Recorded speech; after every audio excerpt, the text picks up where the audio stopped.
paz do Senhor, meus irmãos, minhas irmãs, graças a Deus estamos aqui mais uma vez, mais uma semana, mais uma aula, agora a lição de número 4.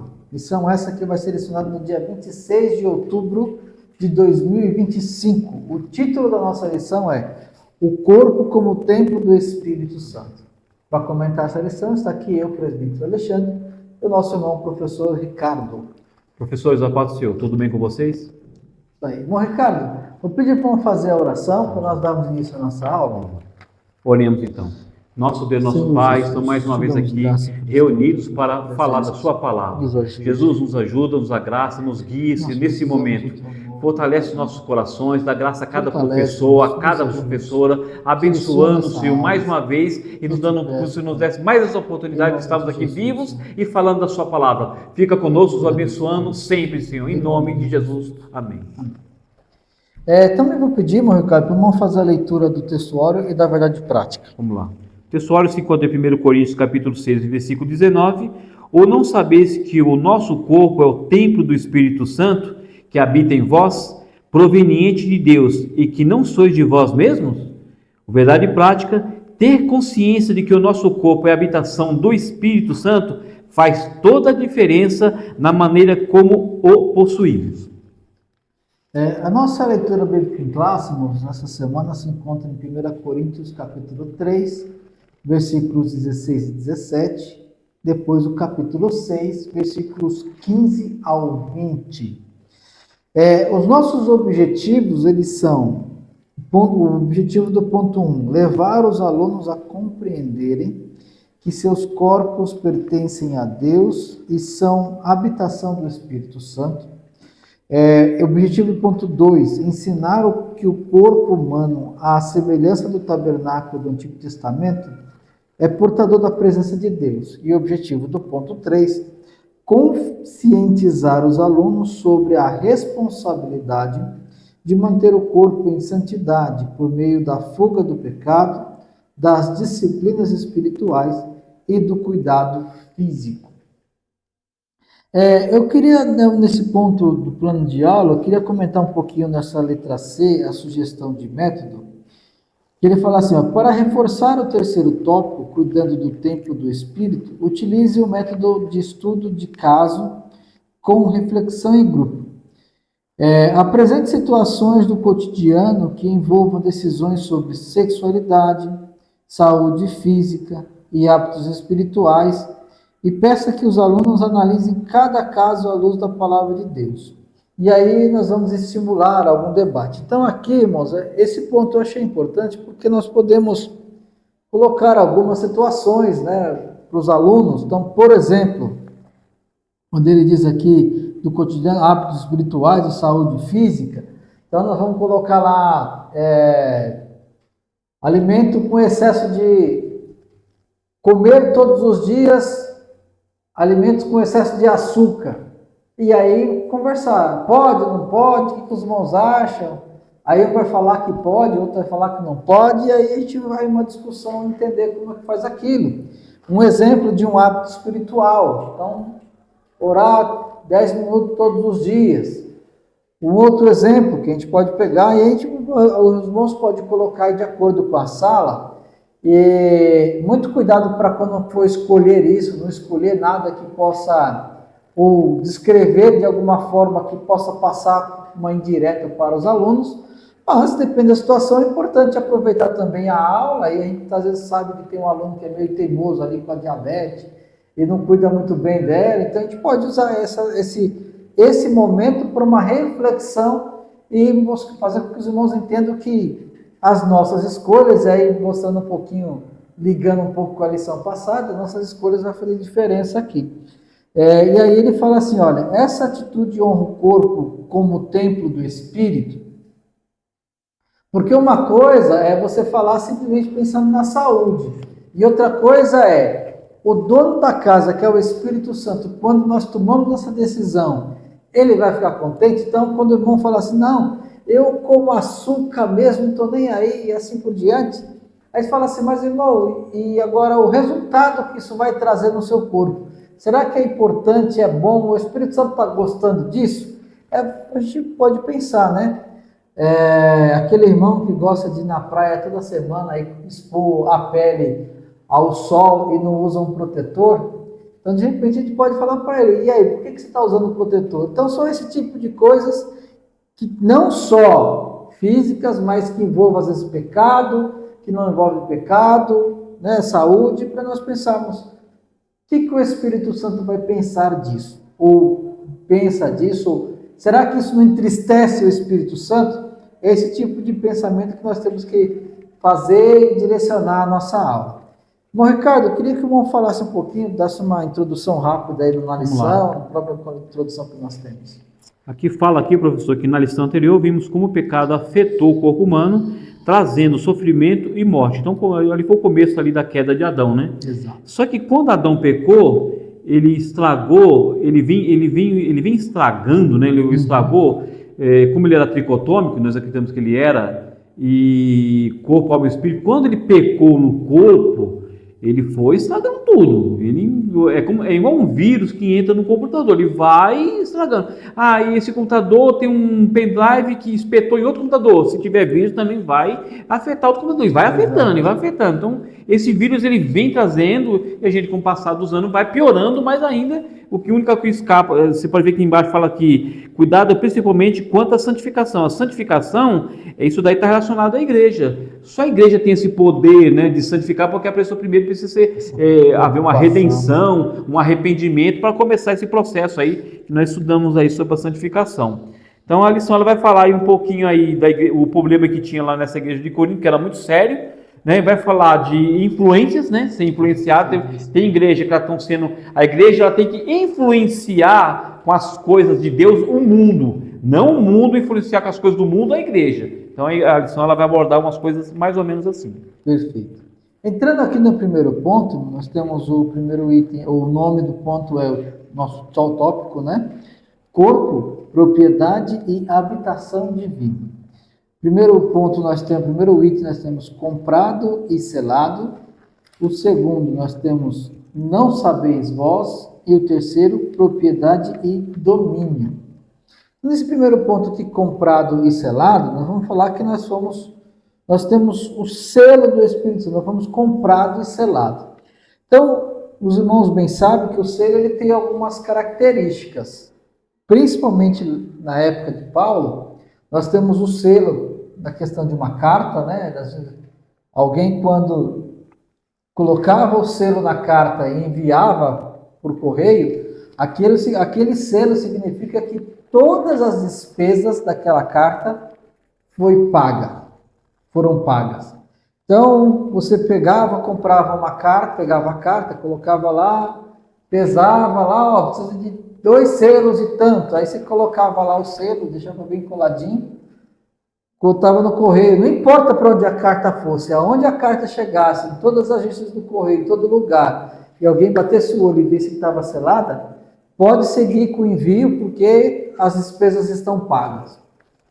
Outra coisa muito importante dos selos, e isso até hoje, né? Então tem lá um fazendeiro, e ele tem um certo brasão da família ou da sua fazenda, e ele tem muitos gados. Então o que ele faz? Ele pega cada gado e faz com que aquele brasão, a marca daquele brasão nos gados, mostrando que aquele gado pode até se misturar com outros, mas quando vê aquele brasão, fala, esse animal é de tal fazendeiro, é de tal família, de tal lugar, porque tem a marca, tem o selo. E nessa época aqui, essa questão do selo era tão forte, porque isso havia em escravos, havia em mercadorias.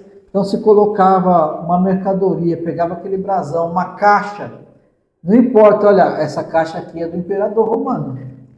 O anel, né, fazia a marca do selo, esse aqui é de tal pessoa, é de tal general, é de tal pessoa, porque era a marca daquela família.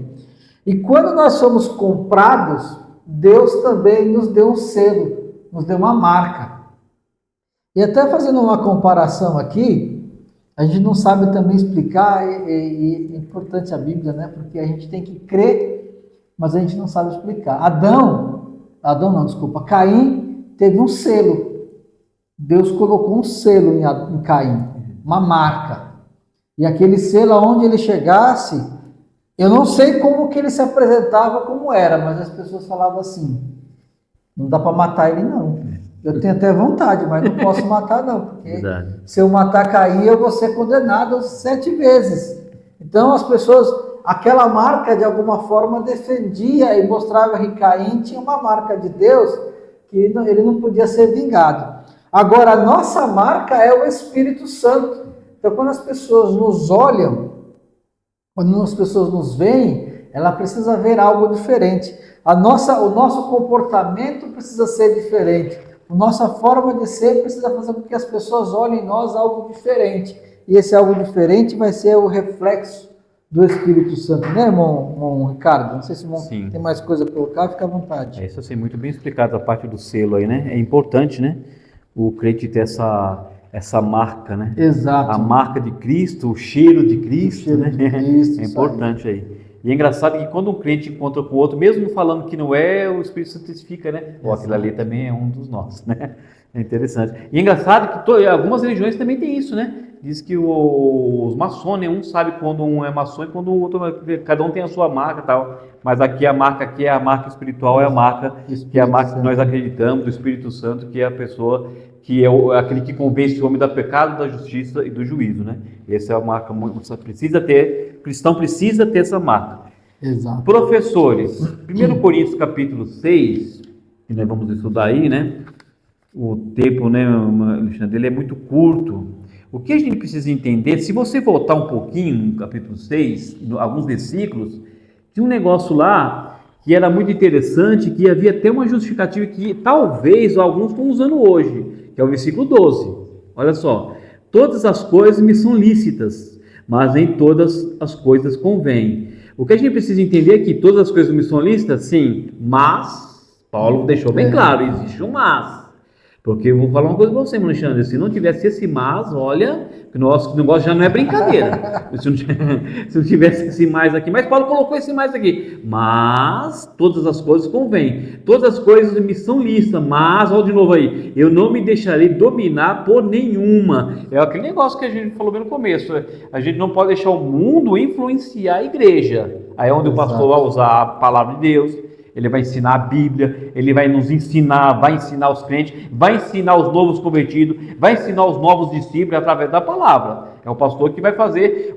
Na verdade, eu até falo, né, assim, que o professor escola dominical é tão importante, professor e professora. Nós somos os braços do pastor, você sabia disso? O pastor conta conosco aqui, o pastor não está em todas as congregações, isso no sentido geral, os pastores não dão conta de estar em todas as congregações, então nós somos os braços do pastor, o pastor vai contar com você, eu, Alexandre, professor e professor, que a gente vai ali, vai ensinar, né, da forma correta o que é e o que não é. Não vai dar tempo, a gente sabe que 45 minutos é pouco, mas a gente tenta tirar as coisas mais importantes e começa a falar. Mas olha só, então, todas as coisas me são lícitas, mas nem todas as coisas convêm. Nem tudo convém, mas é lícito, mas não convém. É lícito. Então você precisa ter na sua mente. Mas não convém para o cristão, certo? E vamos lá, olha só. O ponto que o Alexandre leu aqui, não sabeis vós, né? Se você for na parte de comprando esse lado, tá. Não sabeis vós. A pergunta retórica feita por Paulo aos Coríntios indica que, apesar de ensinados, Atos 18, do 11, faltava-lhe uma compreensão espiritual correta acerca da mordomia do corpo. O apóstolo faz semelhante indagação por 4 vezes. Os coríntios eram imaturos e carnais, e por isso havia tanto pecado entre eles. Então, existiam algumas coisas que eles estavam fazendo lá, que quando Paulo chegou lá, irmão Alexandre falou, não, vou ter que ensinar eles, porque eles são carnais demais, não tem como, vou ter que ensinar. E não existe coisa mais importante, irmão Alexandre, eu falei até na sala de aula, existe coisa mais importante, você pode pregar o evangelho e tal, a pessoa pode vir para a igreja, não tem problema, não tem nada mais importante que o ensino, tem que ter ensino, irmão Alexandre, porque o ensino, que vai, aquelas coisas que você acha que não é pecado e continua fazendo, quando vem um pastor com ensino, você, opa, eu não sabia, irmão. Tudo bem, irmão, você não sabia. Aí o que você faz? Você se arrepende e começa a fazer direitinho da forma que você aprende. Por isso que é muito importante, irmão, tanto do professor, e o professor não pode ter medo de entrar nessas coisas, ele tem que falar, você é professor, né? Você escolheu, você aceitou ser professor, então a gente tem que falar. Então, dependendo do assunto, você tem que falar, tanto o professor como o professor, né? Uma coisa é ter cuidado de como falar, outra coisa é não querer falar para não se comprometer. É verdade. Nós temos que falar, mas ter cuidado. Ter cuidado, verdade. O Greg Keane, ele fala uma coisa muito interessante aqui na livro do professor, que ele fala, eles chamavam ali, deixa eu pegar aqui, aborda a questão de notória imoralidade de Corinto, mencionando expressamente a prostituição. Então a prostituição, ela estava vindo de fora para dentro, porque era um lugar de prostituição terrível, como hoje alguém fala, como é que é hoje? Hoje é mundial. Hoje o problema é mundial. Ali era um lugar, né, específico. Estou dizendo que não tinha outro lugar, mas era um lugar mais forte sobre prostituição. O problema hoje, Alexandre, porque tem que tirar para os dias atuais, professor, é mundial isso. Tem hoje pessoas, por exemplo, viciadas em pornografia e estão na igreja, estão precisando de ajuda. Só que como que eles vão ter ajuda se eles vão falar? Se eles vão pedir ajuda, vai continuar na pornografia, certo? Estou dando um exemplo aqui, tá bom? Então, a prostituição que era considerada como uma indústria importante, como a prostituição hoje é uma indústria até hoje, né? Com filme, né? com pessoas que fazem, eles até chamam até profissionais do sexo, né? Hoje você não pode nem falar, né, aquele nome, hoje você fala profissional do sexo, não tem problema. Então, o histórico da antiga Corinto, dos tempos do Império Grego, era de um culto à prostituição. Então existia um culto para se prostituir. Então ele se prostituiu no culto e cultuava com isso. Era um negócio louco. Um negócio, se você for para pensar, um negócio louco. Segundo Keane, essa reputação permanecia na Corinto nos dias de Paulo, tempos do Império Romano, já que escritos posteriores registram a associação de Corinto com prazer sexual e com a lascívia, apontando que Afrodite, junto com Poseidon, continuaram a ser uma das principais divindades gregas adoradas na cidade. Então era um negócio, se você tiver uma noção, ele chegava a chamar de corintianizar, que significa, usado como sentido de ir para o diabo. Olha o negócio, que ponto que era. Então alguém pensa, era um negócio simples, meia dúzia de gente. Gente, negócio aqui, se você for estudar profundamente, o negócio aqui era sério. Só que esse negócio, não, estava chegando já, o Paulo pensou, opa, essa igreja não vai muito longe não, porque quando entra a carne, começa a contaminar. O Espírito, você pode ver que na introdução, no finalzinho da introdução está escrito aqui, santificação. O Espírito Santo, por ele ser santo, ele começa a se afastar. Então, você precisa tomar muito cuidado com esse negócio, né? E o professor precisa falar um pouquinho para os alunos, né? Pode ser que tenha aluno lá que, nossa, eu estou indo por esse caminho e tal, né? Então, o professor ele precisa falar isso na sala. E esse ponto aqui, irmão, que o irmão está falando, vou voltar ainda um pouquinho no comprado e selado, porque eu falei um pouquinho do selo, mas o selo, quando ele diz que é propriedade, então pensa o seguinte, agora nós somos propriedade de Deus. O Espírito Santo vem e habita em nossos corações. O irmão leu Coríntios, né? 1 Coríntios 6 e 12. Eu quero ler com os irmãos João, capítulo 14. Então, o irmão leu Paulo falando sobre ser templo do Espírito Santo. João 14, 16 e 17 vai ser na mesma linha, mas é Jesus falando, né? Vamos pegar aqui João 14, versículos 16 e 17, que ele diz assim: E eu rogarei ao Pai, ele vos dará outro Consolador, para que fique convosco para sempre. O Espírito da verdade, que o mundo não pode receber, porque não o vê, nem o conhece. Mas vós o conheceis, porque habita convosco e estará em vós. Então, a partir do momento que nós nos entregamos a Cristo, nós aceitamos Jesus como Salvador, nos entregamos, o Espírito Santo passa a habitar em nós, morar em nós. E aí nós nos tornamos propriedade de Deus. E propriedade, nós vamos ser, aqui fala assim, como propriedade e habitação divina, temos que nos santificar, que é o que o irmão acabou de falar, e nos dedicar a Deus por inteiro. Enganam-se os que dizem que Ele quer apenas o coração. Então, essa expressão, Deus quer o coração, ela precisa ser bem entendida e compreendida. É claro que é assim, né? Quando eu falo que Deus quer o coração, Deus está preocupado com a minha intenção. o que eu penso por dentro, o que eu estou achando. Mas vamos pensar assim, não adianta eu falar para o irmão Ricardo que eu amo ele, eu amo, Ricardo, eu te amo, você é meu irmão e tal, e aí eu, na primeira oportunidade que ele pisa no meu pé, eu vou para cima dele, quero bater nele. Que amor é esse? Que não consegue nem entender ou compreender talvez uma coisa, eu estou falando de algo bem simples. Então, o fato de eu ser agora templo do Espírito Santo, eu tenho que saber me portar e ser diferente, porque agora eu tenho que buscar a santificação. E Deus querer o meu coração e eu tornar o coração puro, isso precisa refletir no meu exterior. Uma pessoa que decide ter o coração puro, ele não pode decidir trair o cônjuge. Ele não pode decidir tratar mal filhos, amigos ou outra coisa. Eu estou colocando bem simples, mas nós temos que abranger isso, porque é propriedade e habitação do Espírito Santo. E aí nós vamos falar que esse pensamento, quando Paulo fala essa pergunta, não sabeis vós, é porque é o seguinte, o irmão foi muito feliz, explicou bem essa parte dos deuses que haviam ali, mas a pergunta é, se eu tenho um dono, esse dono me exige de mim separação e santidade, como é que eu vou me misturar? E olha aí, irmãos, como Deus nos deu um negócio aqui, porque assim, né? O meu carro, ele vai aonde eu vou. Ou ele vai aonde eu deixar, der a chave para alguém, vai pegar ele e vai levar. Ele não vai em lugar sozinho. Né? A geladeira que eu tenho em casa só vai entrar alimento, coisas que eu vou colocar lá. Mas nós, como propriedade de Deus, não é assim.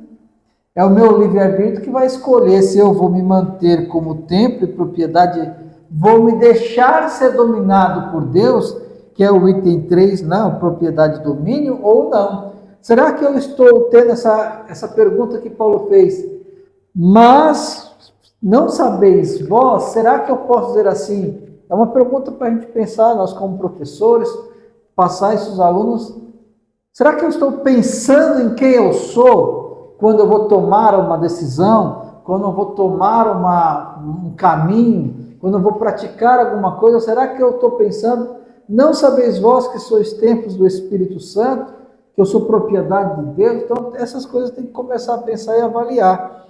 Por isso, olha, no item 3, no finalzinho, fala assim, finalzinho não, mais ou menos no meio, né? Por isso o pecado contra o corpo ofende gravemente a santidade e produz terríveis sofrimentos.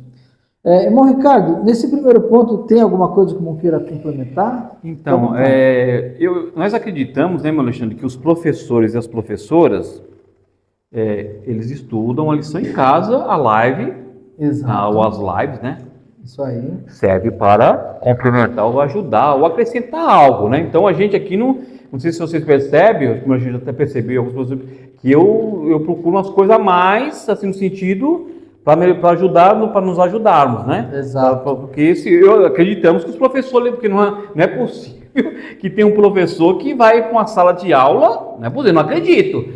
Eu quero acreditar que vai para uma sala de aula sem estudar, né, Alexandre? Eu quero acreditar que isso não aconteça. E não pode acontecer, pelo amor de Deus, né? Deus nos chamou para estudar a lição, né? Acha um tempo, acha uma forma, acha uma mesa, acha uma luminária, dá um jeito, né? É igual orar. Alguém fala assim, mas você tem que orar. Mas o camarada não é acostumado a orar, como é que ele vai orar 3 horas? Não, esquece isso daí. Você tem que começar, não consegue orar 5 minutos, meu filho, já começa 5 minutos, você vai aumentando para 8, aumentando, porque senão você vai cansar, você não está acostumado. É igual abstinência de alimento, jejum.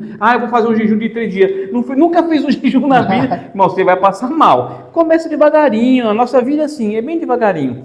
Então vamos entrar um pouquinho na mente daqueles irmãos. Então a gente vai agora entrar na mente deles, o que eles pensavam, vamos lá. Olha só, os coríntios pensavam que assim como o apetite é natural e o corpo precisava de alimento, também o sexo era um desejo natural e precisava ser satisfeito. Então eles acharam, Alexandre, como o alimento também é natural, o corpo também foi feito para o sexo. E na verdade o sexo, não é que o sexo é ruim, ele é abençoado, mas sabe aonde? Dentro do casamento. É isso que a gente também precisa deixar bem claro, porque senão a gente vai falar que a gente é contra, Vai levantar alguém, ué, mas você conta, professor, sexo? Aí a gente vai ficar com carão. Não, o sexo ele é muito importante dentro do casamento, né? Dentro do casamento ele é muito importante. Só que eles achavam assim. Então eles pensavam assim, bom, o alimento é preparado para o estômago e o corpo era preparado para o sexo. Dessa maneira eles não deveriam ter quaisquer restrições. Eles não tinham restrições. Eles estavam sem limites, não tinha limite para eles. Paulo, então, os confronta. Então, Paulo confrontou. Como é que Paulo confrontou? Através da carta. Paulo, vamos mandar uma carta para eles, né? É a carta. Como é que o pastor nos confronta? Através do quê? Do pastoreado, da palavra, no culto de doutrina. Ele nos confronta ali. Mostra-lhes que eles estavam errados. Foi através da carta que Paulo falou, vocês estão errados. O alimento é para o estômago é para o alimento. Porém, o corpo não é para o sexo. Paulo falando, o corpo é para o Senhor e o Senhor é para o corpo. O corpo é para o Senhor. Outra coisa que eu anotei aqui, Alexandre, bem interessante, se anotar, professor, anota aí. O Espírito Santo não é hóspede. Deixar bem claro, exato. Ele é dono. Ele é dono. Pegou? Ele é dono, ele não é hóspede. É isso aí. Mas para tomar cuidado que você pensa que o Espírito Santo é hóspede, ele não é. Ele é dono de você. Por isso que ele é templo do Espírito Santo. Tanto que nós não somos dono. Ele é o dono, do nosso corpo. Ou pelo menos tem que ser, né? Se é que, né? O corpo é para o Senhor e o Senhor é para o corpo. O corpo é para o Senhor e não para a prostituição. O corpo é para o Senhor e não para a impureza. O corpo não é para se prostituir, não foi feito para isso. É para a habitação do Espírito Santo. Porque é através desse corpo que ele vai usar você para ganhar gente, para pregar, para ensinar, para edificar. É através desse corpo aí. Não há entre o corpo e os desejos sexuais conexão com o que há entre o estômago e o alimento. Em vez disso, a conexão é entre o corpo e o Senhor. Então a conexão está entre o corpo, o Senhor e o corpo. Então é assim que funciona. Paulo ensina que o sexo é uma bênção, mas pode se tornar uma maldição. Ele é uma bênção dentro do casamento, mas um sério problema fora dele. Irmãos, pegando um pouquinho essa questão do que o irmão falou aqui, essa questão do corpo, se a gente entrar no auxílio bibliológico, aí os irmãos são professores, tem na lição essa parte, vão ver que tem muitas religiões, muitas formas de compreender o corpo, e algumas dessas religiões, ou formas de compreender o corpo, acham que o corpo é mau. Por exemplo, né, os gnósticos, lá no início do cristianismo, achavam que o corpo é mau, o corpo é ruim, você pode fazer o que você quiser dele, que ele não serve para nada. E por que eu estou falando dessa questão lá atrás e não estou trazendo nada de hoje? É importante que qualquer pensamento que me faça levar à ideia de que o meu corpo pode tomar qualquer coisa, essa ideia deve ser rejeitada. Essa ideia deve ser deixada de lado. Eu quero ler com os irmãos em 1 Tessalonicenses capítulo 4 e o versículo 3 em diante, do versículo 3 até o versículo 5, porque aí ele vai tendo vírgulas, então ele é continuidade, e ele diz assim, ó, 1 Tessalonicenses capítulo 4, versículo 3, porque esta é a vontade de Deus, a vossa santificação, que vos abstenhais da prostituição, que cada um de vós saiba possuir o seu vaso em santificação e honra, não na paixão da consciência, como os gentios, que não conhecem a Deus. Então, se a gente pegar essa lição, comparar ela um pouquinho e fazer um link com a lição passada, com a lição número 3, lá vai falar sobre as obras da carne. Então, aquele que não teme a Deus, aquele que não conhece a Deus, a vida dele é obra da carne e ele segue a sua vida sem rumo, sem beira, sem freio. Mas aquele que serve a Deus, ele não é como um gentio, igual o irmão falou, isso aqui é a vida do coríntio lá, que não servia a Deus, e a igreja estava pendendo por esse caminho, não tinha limite, era de qualquer forma. Mas aquele que serve a Deus, ele tem que saber conduzir o seu vaso. E aí nós vamos entrar, já quero ligar no próximo ponto, que é o corpo como tabernáculo, e nós temos aqui, ó, o portador da presença de Deus, tabernáculo tricotomia e tabernáculo guiado. A passagem que nós estamos falando, ela fala saber possuir o seu vaso. Então ele vai pegar o nosso corpo e vai dar um exemplo de vaso. Ou seja, o que é que você está colocando dentro do seu vaso? Aqui ele vai trazer esse símbolo do tabernáculo. Então, O tabernáculo tem a ver com Moisés. Moisés, lá no Velho Testamento, quando ele levanta o tabernáculo, aquele tabernáculo é o lugar que Deus morava no meio do povo. Então ali era uma nação e havia o tabernáculo, Deus habitava ali. Agora, cada um de nós, isso aqui é importante, né? A igreja, ela é o tabernáculo de Deus. Mas cada um de nós, individualmente, somos também o tabernáculo de Deus, somos a morada de Deus, somos a habitação do Espírito Santo. E a pergunta é, como é que eu estou conduzindo, ou estou andando, ou estou lidando, deixando que esse tabernáculo viva? E a parte, irmãos, do tabernáculo de habitação era algo tão sério para nós, tão sério, que Jesus, falando aquela parábola, ele vai dizer, olha, então tinha lá um valente que morava numa casa, veio um mais valente que ele, amarrou aquele valente, jogou ele para fora, limpou a casa, deixou a casa pronta para morar e habitável, e habitou ali. Mas, por algum motivo, esse habitante, esse valente foi embora. O outro, anterior, ele veio, olhou, viu que estava vazia, buscou mais 7 e voltou, buscou mais 6, né? Agora são 7. O estado, Jesus fala assim, o estado dessa nova casa é pior do que a outra. E ele fala casa ali também sentido como o nosso corpo. Então aqui essa metáfora ela é muito forte quando a gente fala que nós somos o tabernáculo de Deus. E aí, meu Ricardo, eu queria que eu complementasse, falasse mais alguma coisa também. Legal. O que eu notei aqui também, meu Alexandre, que o corpo é tão importante para Deus que ele vai ressuscitá-lo. Se eu não ia ressuscitar, então deixar bem claro. Por isso que ele vai ressuscitar, porque Deus conta com esse corpo aí, ele é muito importante. Então a gente precisa cuidar dele aqui, tá certo, gente? A gente cuidar dele. Essa tabernáculo de dicotomia, o professor, para ajudar o professor, você também pode fazer assim. Isso eu falei na lição 1, né? Que a lição 1 ela falou sobre o corpo, alma e espírito, falou da tricotomia do homem, né? E que o animal ele é unitário, né? O animal ele não é tricotômico, mas ele é unitário. Então ele tem um corpo e tal, Deus criou ele assim, ele, as aves e tal.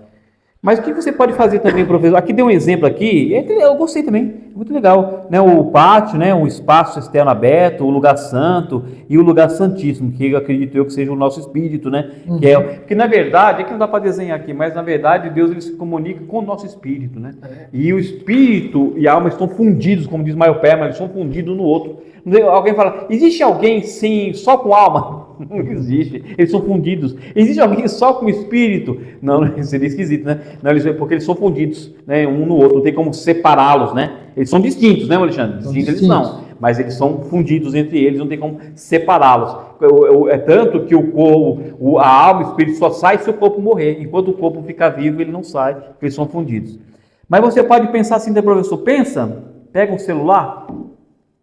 O celular ele tem as suas, né, a parte externa dele, né, que nós chamamos de corpo, o corpo do celular, que é a parte do plástico e tal. E o celular dentro dele tem os dados. Os dados é a alma.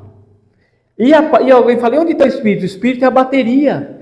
Porque a bateria que energiza o celular, sem a bateria não há energia. Essa energia é Deus que energiza através do seu espírito o nosso ser. Deus ele vai falar com o nosso espírito, ele vai habitar no nosso espírito, ele vai falar com o nosso espírito.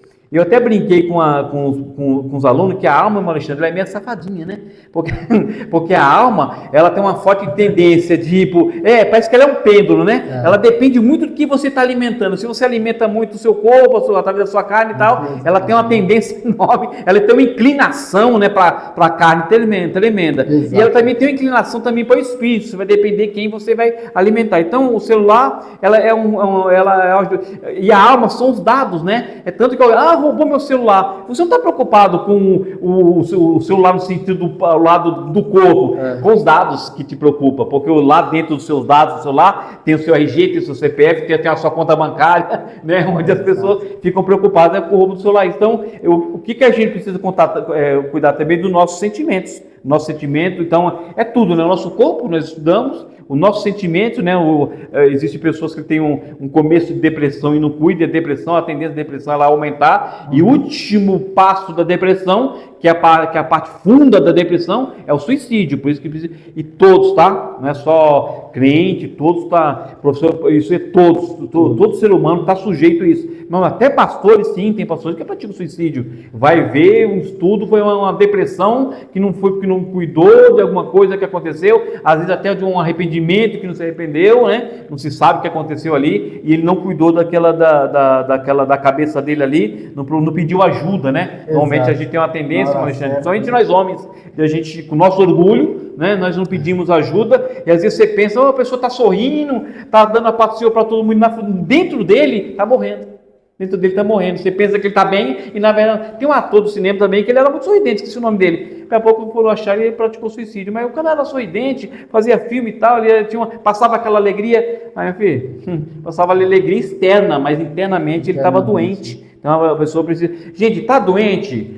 Não guarde com você, peça ajuda. Peça ajuda ao Espírito Santo, peça ajuda a Jesus, peça ajuda ao seu pastor, conversa com ele. O pastor não é bicho não, gente, conversa com ele, troca ideia com ele, né, Manjane? Conversa com ele, né? Ah, não quero conversar com o pastor, chama o seu professor. Ô professor, me ajuda lá, aí você vai, mas eu vou te levar lá, vamos conversar. Aí vai junto com o aluno lá, né? Não custa nada, às vezes está salvando a alma, às vezes é o último dia que você vê ele, né? Pode acontecer. O tabernáculo, então, fala da dicotomia, né? A gente falou do corpo, alma e espírito, que são fundidos no outro. Quando o tabernáculo foi levantado, a glória do Senhor o encheu completamente. Então ele encheu o corpo, ele encheu a alma e ele encheu o espírito. Então ele trabalha a Trindade também trabalhando com a dicotomia. É isso aí. Irmãos, essa questão do tabernáculo, eu achei isso aqui muito rico em termos de simbologia para nós. Porque a nuvem que protegia Israel de dia e de noite, ela estava em cima do tabernáculo. E quando o povo precisava sair, era a nuvem que começava a se mexer. Ou a nuvem, quando chegava a hora de parar, a nuvem que parava. E aí montava-se o tabernáculo, e aí, a partir dali as coisas caminhavam, ou para frente, ou para caminhar, ou para estar parado. E a pergunta que nós temos que fazer está, como o irmão falou nesse ponto anterior, está cheio do Espírito Santo na nossa vida? Isso precisa nos dar uma certa intimidade com o Espírito Santo, para que ele nos guie nas nossas decisões, para que ele nos ajude no nosso caminho. O comentarista coloca aqui no final e fala assim, ser sensível ao Espírito nos livra de decisões e movimentos errados em nosso viver diário. É melhor seguir a nuvem, quer de dia, quer de noite. E quando nós compreendemos que nós somos de Deus, que Ele é o nosso dono, que Ele tem domínio de nós, e aí o domínio é no corpo, alma e espírito, não só no coração, essa decisão e essa entrega, ela se torna mais fácil. Quando eu abro mão dessa decisão, quando eu abro mão de ser de Deus, de ser entregue, de viver a Deus, essa decisão fica mais difícil. E o que o irmão colocou aqui, é importante essa questão da alma, que ela pende de um lado para o outro, a alma ela vai estar ali. Quanto mais entregue ao Espírito Santo eu estou, mais praticar o bem eu vou, mais estar do lado de Deus eu vou, mais ter essa sensibilidade aqui para seguir a direção do Espírito Santo eu vou ter. E o contrário, quanto mais inclinação à natureza carnal eu tiver, mais a minha alma vai ter tendência para o pecado. E aqui tem uma coisa muito importante que eu quero mostrar para os irmãos. A nossa maldade não é o corpo, porque aí nós falamos aqui de algumas religiões que o corpo é mau, não. O corpo, e aí mais um segredo, mais um mistério que a gente não sabe dizer, não é o nosso corpo que é mau, mas é a natureza carnal que nós temos em nós. É essa natureza que nos leva, que nos direciona ao pecado e nos informa. Tanto que quando os irmãos, se nós olharmos em Gálatas, não me recordo agora o versículo, se os irmãos lerem lá, ele vai falar sobre essa essa disputa entre o Espírito Santo e a carne, a natureza carnal. O comentarista coloca até como sarx, que é a parte grega que vai falar dessa natureza carnal, né? E não a carne, corpo em si, que é o soma. No grego lá é o soma. Soma é o nosso corpo carnal, corpo. A natureza carnal é sarx, essa inclinação ao pecado.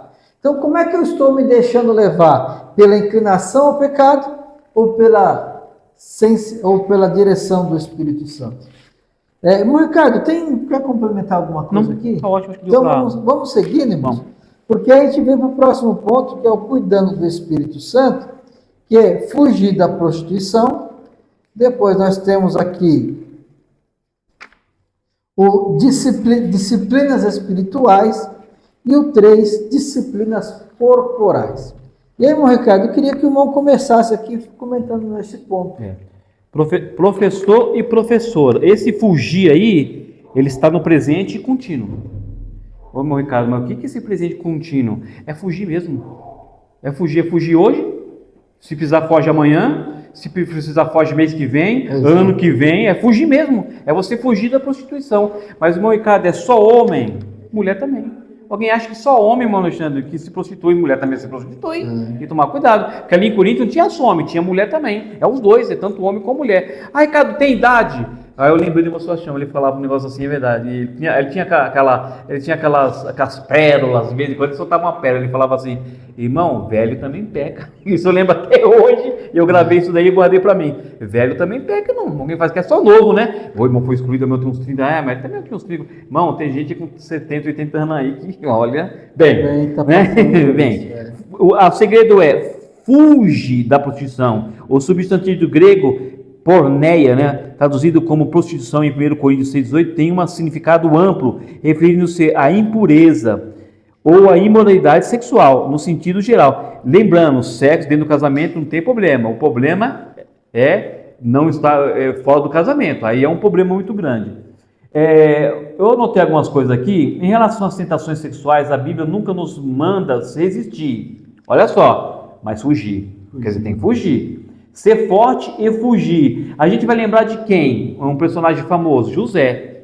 Porque José ali, a Bíblia é um livro assim, Alexandre. Alguém acha que a Bíblia é assim, foi passando muito rápido. Não, é que a Bíblia tem que ser escrita assim mesmo, porque senão não caberia as páginas.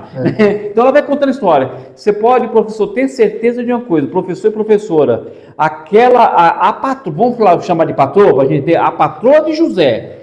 Todo dia José e aí, vamos hoje? No outro dia, aí ele falava não. No outro dia, vamos hoje.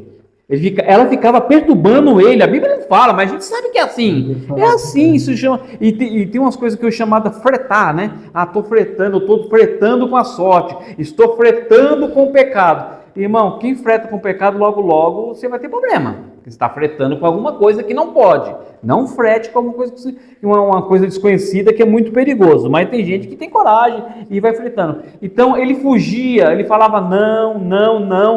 Mas chegou uma hora que falou, não, chega, eu vou fugir dessa mulher. Ele pegou, literalmente falando aquela história ali, se você entender que ele é literalmente mesmo. Ele pegou as perninhas dele, e foi embora. Ele pegou a perninha e vazou, foi embora, não ficou mais não. Ele foi embora ali, só que nesse tempo ela se aproveitou da situação, né? Pegou lá um negócio dele lá, né? Um bem dele lá, e ali ele foi incriminado por uma coisa que nem ele cometeu. Na verdade, ele não era culpado.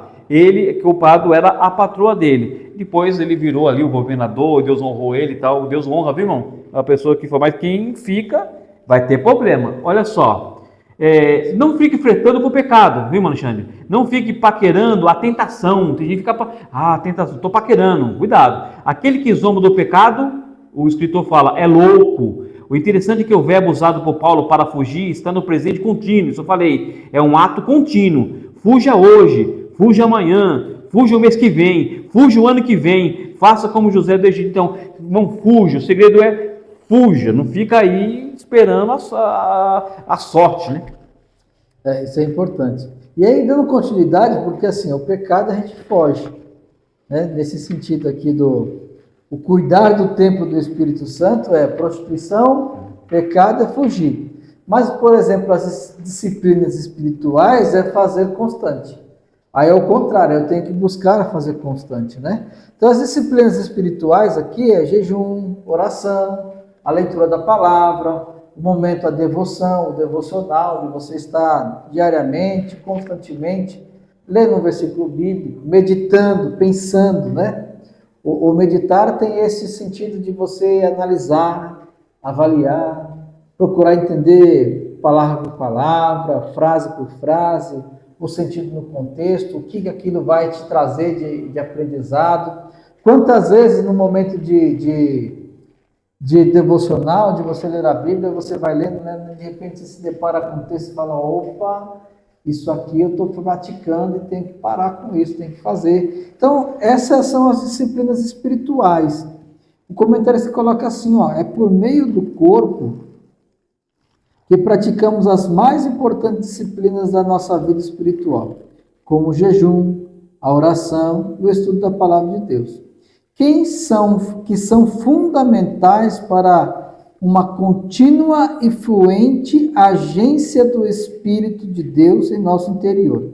E agência aqui, nós precisamos entender que é a ação. O que é a agência? É o Espírito Santo agindo dentro de nós. É o Espírito Santo nos dando direcionamento.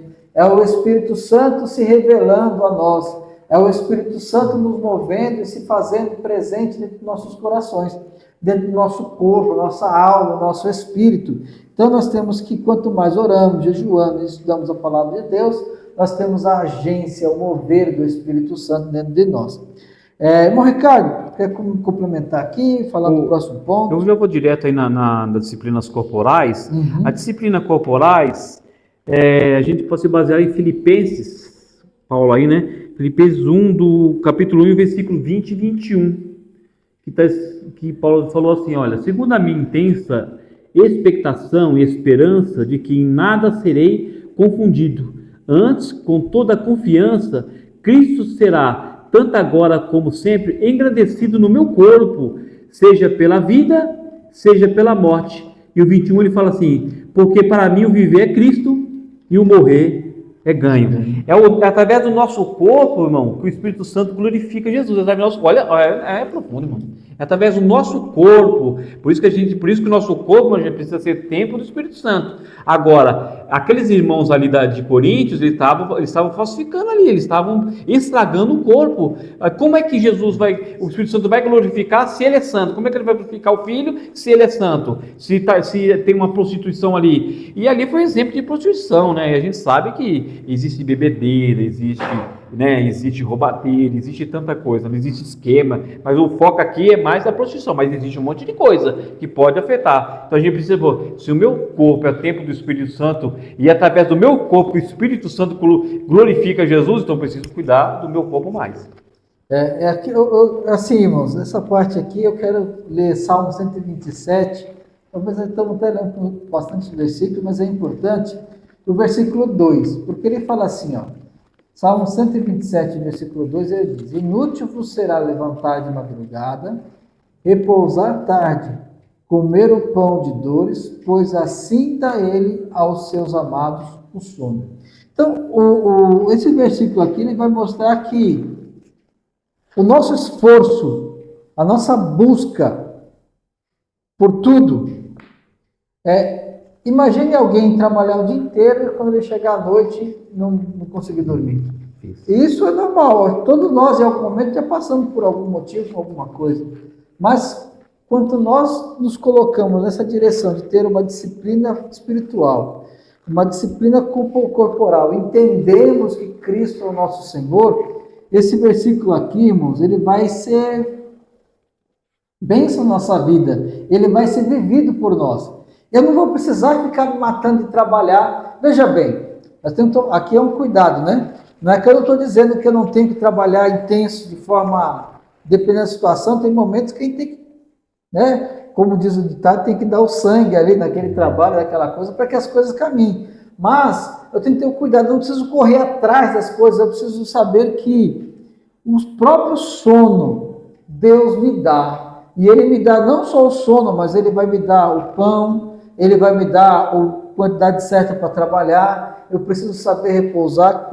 todas essas coisas eu consigo saber viver e colocar isso em prática, a minha direção, a minha vida com o Espírito Santo é melhor. Olha, irmãos, aqui o irmão falou uma coisa que é extremamente importante. Eu venho no culto, a gente vai no culto, e quando a gente levanta nossas mãos e fala, Senhor, eu te adoro, a adoração que nós fazemos ao Senhor é o nosso corpo, a nossa alma, é o nosso espírito. Então, esse conjunto, quando tudo isso está bem cuidado, a nossa adoração segue e sobe ao Deus como um louvor perfeito e cheio suave.